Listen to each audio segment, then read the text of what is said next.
What are training principles and why you need to understand them? One of the quotes I like from Ralph Waldo Emerson: as to method, there may be 1,000,001, but principles are few. The man who grasps principles can successfully create his own method. The man who tries methods ignoring principles is sure to have trouble. So what does it mean? We'll get into that. So we cover in this lesson, what are principles? What are training principles? And then we have a look at the practical application. Let's get started. What are principles?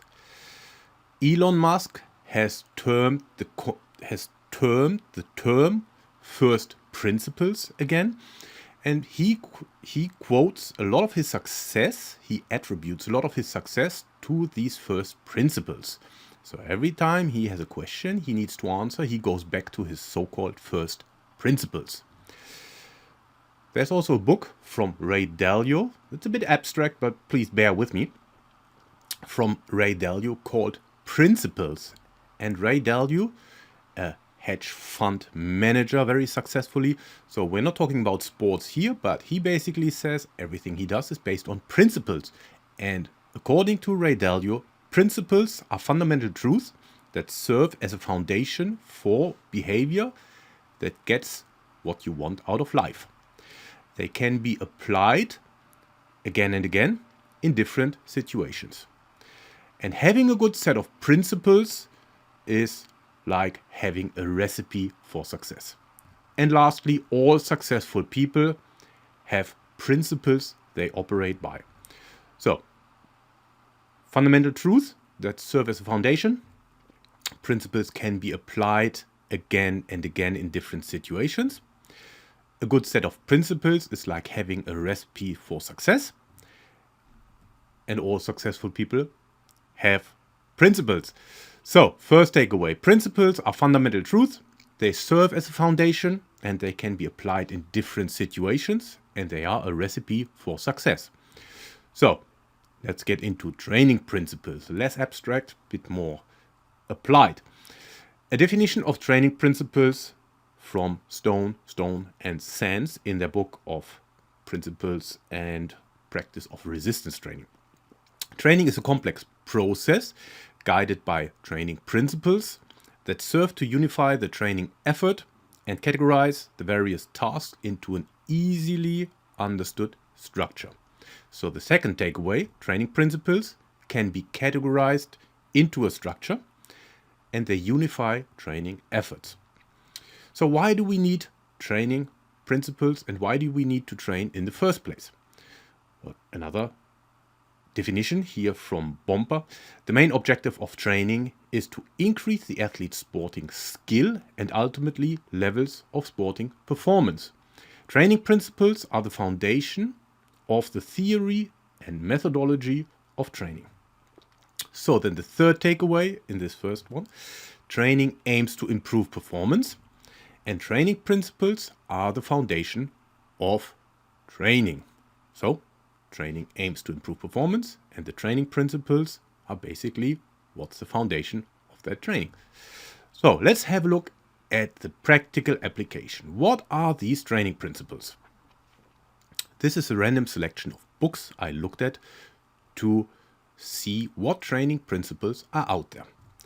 So if we look at the essentials of strength and conditioning, they talk about the principle of specificity, the principle of overload, and the principle of progression.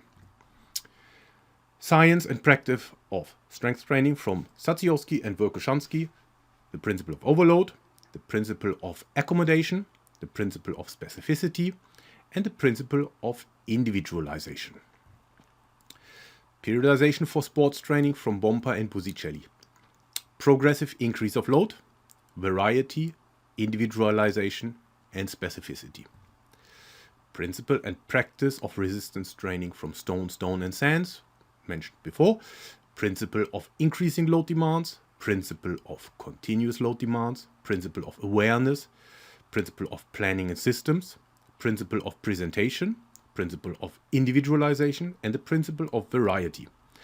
Then, athletic development from Gambetta, principle of progression, principle of accumulation, principle of variation, principle of context, principle of overload, principle of recoverability, and the principle of specificity. Moving on. Periodization from Bomba and Huff.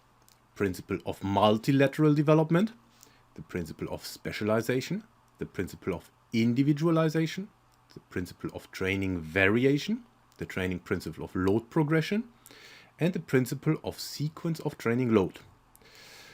And then from Juggernaut training system, they also have a few training principles outlined: specificity, overload, fatigue management, stimulus recovery, adaptation, variation, phase potentiation, and individual differences. Here another one from Renaissance periodization, very similar: specificity training principle, overload training principle, fatigue management training principle, stimulus recovery adaptation, variation, phase potentiation, individualization. So what can we make out of all that information? Well, it seems like different people use different training principles and a different number of training principles. So how could that be? Well, we'll get into that in the next lecture. For now, we talked about what principles are, a definition of principles. We talked about what training principles are, and then the practical application, where we said different people use a different set of principles. And this is where I see you in the next lecture, when I talk about a slightly different approach to training principles.